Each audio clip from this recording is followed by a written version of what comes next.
My life before Jiga Imfundo arrived, I will say it was a little bit combination of the two, because I happened to see what my neighbors were doing in other districts. But as a district, we had beautiful plans. I thought they were beautiful in a sense that we were seeing some results that were coming by, even though they were not what we want. We had the district academic improvement plan in place. We had strategies for literacy and numeracy. We have even the second academic improvement plan that were there. And each subdirectorate was having its plans, but there was a lack of synergy and coordination.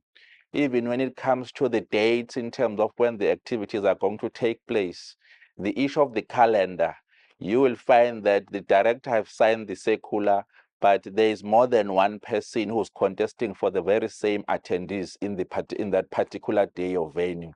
And that was what was lacking, because the implementation somehow was having some snag due to that particular approach that we're using by then.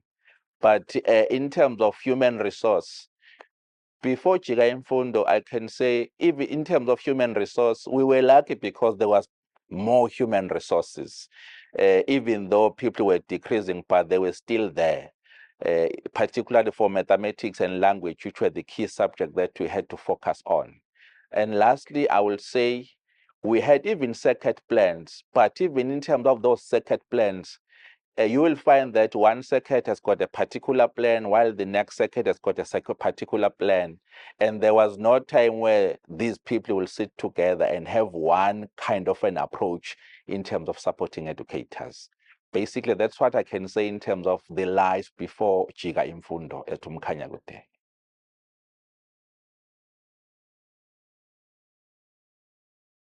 I was introduced to Jiga Imfundo through one session that was the onboarding session. I remember it was in Richards Bay. We were not the only district that was there. And then we were introduced in the onboarding session. It's when we were encouraged to do the self-reflection in terms of what do we have. I remember there was also an image of a bus that was without wheels, to say what is loaded in that bus. And in that bus, we pictured Umkhanyakude and a lot of activities that we were doing as different subdirectorate. And as part of Jiga Imfundo having been introduced, there were also sessions such as the leadership session. I remember that there was also the champions team. I happened to be the chairperson of the champions team, where we had to plan and coordinate the activities of the district, particularly trying to do one of the things was alignment. I remember I was introduced to the district calendar as a concept to say, how do you compile a district calendar? And also, after being introduced, we had so many sessions that we had on quarterly basis. And one of the things that I learned after being introduced to Jiga Imfundo was more about the dry run sessions before every workshop, particularly because we had workshops for SMTs and the workshop for teachers. And it was an eye-opener, because at times you'll think you are ready to facilitate, but we were able to identify some gray areas during those particular sessions. And after being introduced to those particular changes, I think one began to look at things in a different way. We began to see the clashes becoming minimized. And one highlight that I will say was the aha moment for me. It's when one was to say, draw a district charter. What is it that you want to stop doing? What is it that you want to start doing differently?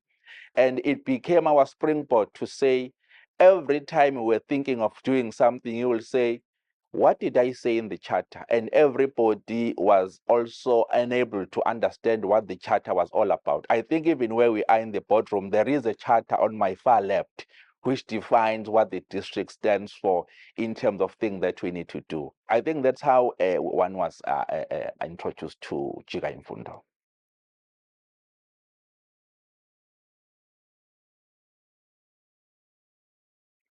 One of the changes that one noticed in terms of my workspace, one was the approach in terms of the attitude when one was visiting schools. At times when you find the principal having not performed a particular duty, you'll be asking them a lot of questions. But we began to approach them like clients in terms of saying, in terms of the leak that they have done, where do they think we need to assist them? Then we started to change the issue of attitude. And after changing that, we saw even the way they looked at us. They looked at us as people who always come to support rather than to be judgmental. That was one of the things that we saw. And when it comes to the schools, you will find, because there were those cards where the school will be expected to look at how is the situation. Are they on red, even in terms of human relations? Are they on green, on amber? And when we look at that, we could see that the atmosphere or the climate in terms of the schools was beginning to change. And the introduction of the one-on-one session, because when we had interactions with the principals, we were working on that conversation to be as friendly as much as possible. And having said that, there was also, you see, the introduction of planners and trackers as one of the things that happened. The change was the departmental head was beginning to have some kind of a dashboard to tell you where the teachers are in terms of planning, where are the learners are in terms of understanding in the concept of curriculum coverage. And having done that, we began to see a positive feedback even when it comes to the planning, particularly the reflection by the educators. They were enjoying the way they have been capacitated how to reflect, informing the next lesson that was going to take place.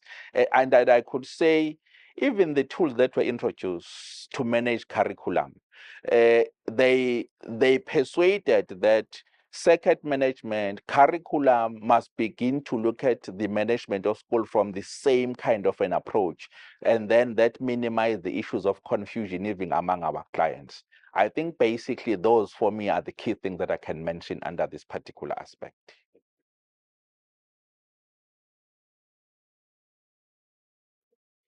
The learnings included a variety of things. One, let me talk to the issue of care and support. You see, during Juga Imfundo, we happened when it was beginning to experience COVID-19, where there were learning losses. And as curriculum person, we were only thinking about teaching and learning. We never looked at other aspects of care and support, the kind of support even our teachers were needing beside curriculum delivery.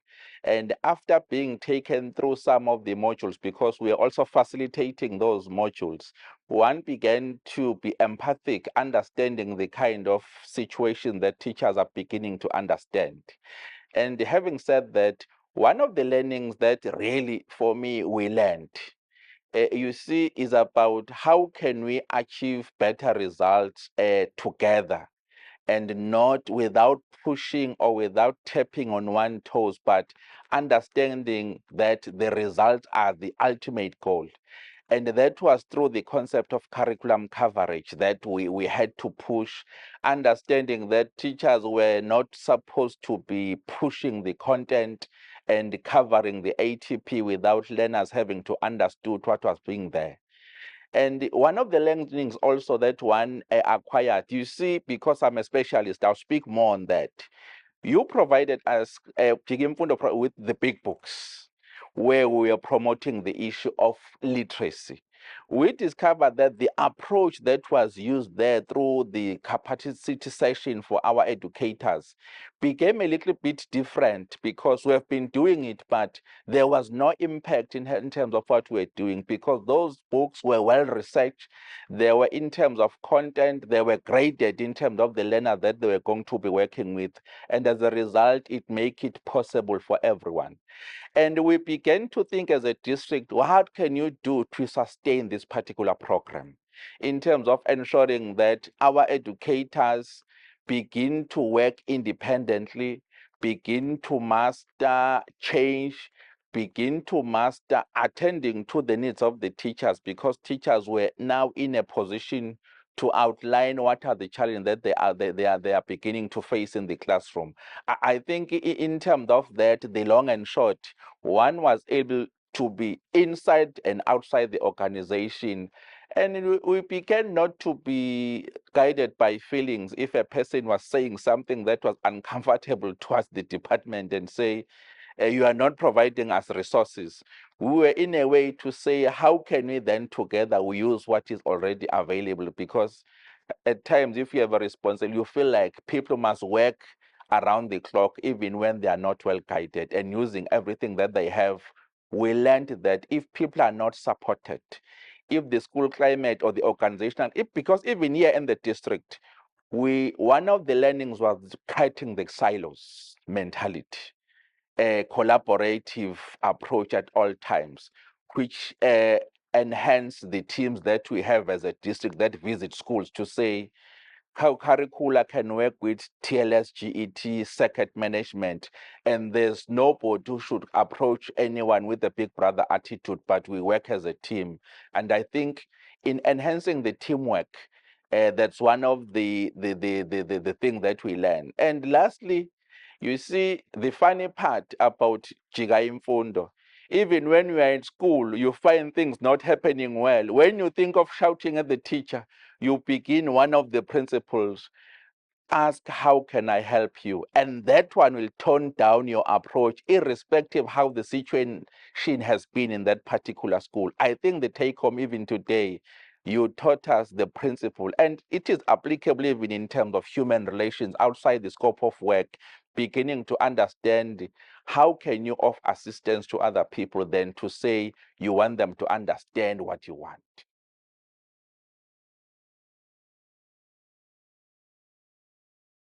Uh, Personally, in terms of operations, the change it brought into my life was to be able to sit down with my collective, the team, when we want to analyze the status quo in terms of the scope of work that we are covering.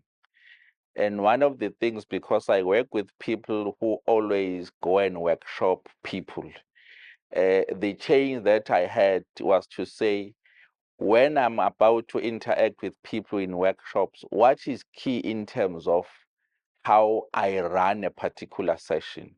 Because Jiga Imfundo modeled that not everything has to be around the facilitator, but the facilitator should possess a skill to make people to participate. You see, the issue of issuing some cards when you are in a session, writing things, becoming anonymous, just flagging issues as they were, no matter how positive or negative they are. I've begun even to introduce that in terms of the team when we're having planning session to say, what do you think we need to change? Just write anything without declaring who you are. And what do you think is working for us as a section? They have begun to do that. And in my life, even in terms of communication, I've learned to communicate better with my team. And I'm struggling every day to ensure that they begin to communicate with people in a professional way. That is why even we have these teams. Uh, there was a phrase that we made. If you go with a person who's tempted to shout, always have a bottle of water next to you so that you give that person so that they cannot shout at people, because this work that we do is about conversations and ensuring that people are guided on what to do.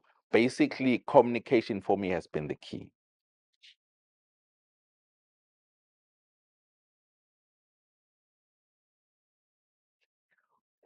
One of the things that was not there, that I think it came with Jiga Imfundo collectively, was a sense of saying anybody in the district can succeed. It was based on the attitude. It was based in terms of the knowledge that we have to say. One of the things, because you see, there were people that might have thrown out of the bus because they were not performing at different levels.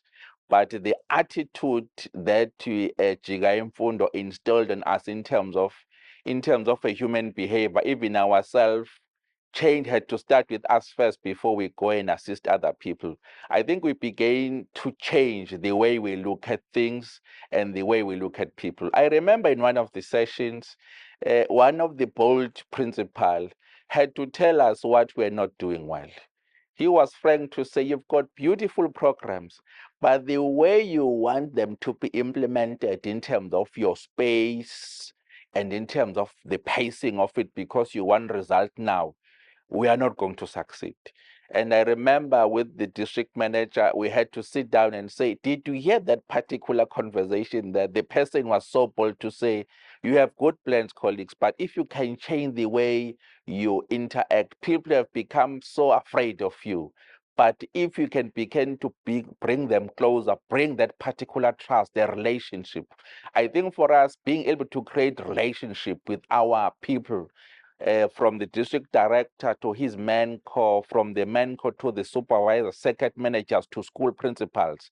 For me, that was a huge one, because we began to learn that if people trust you, they can do anything to say they want to defend what you have told them to do.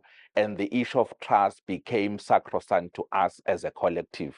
Even today, when you go to schools, for example, even if things are not going well, the person will say, you see, for the district director and for the team, we are going to make it. It's going to be possible because we are supporting us. I think for us, it became a game changer, because even when we are seated at home now, you do have a picture to say what is happening in every institution, basically. And you know, when you go and verify, you'll really find what you thought was happening. And sometimes beyond what you were thinking, because the creative juices are coming out of people because they are not being pressurized, but whenever we come and see them, they feel supported. I think that's the spirit, that one. I think that's a unique feature even in the district where I serve, to say the issue of relationships is well managed.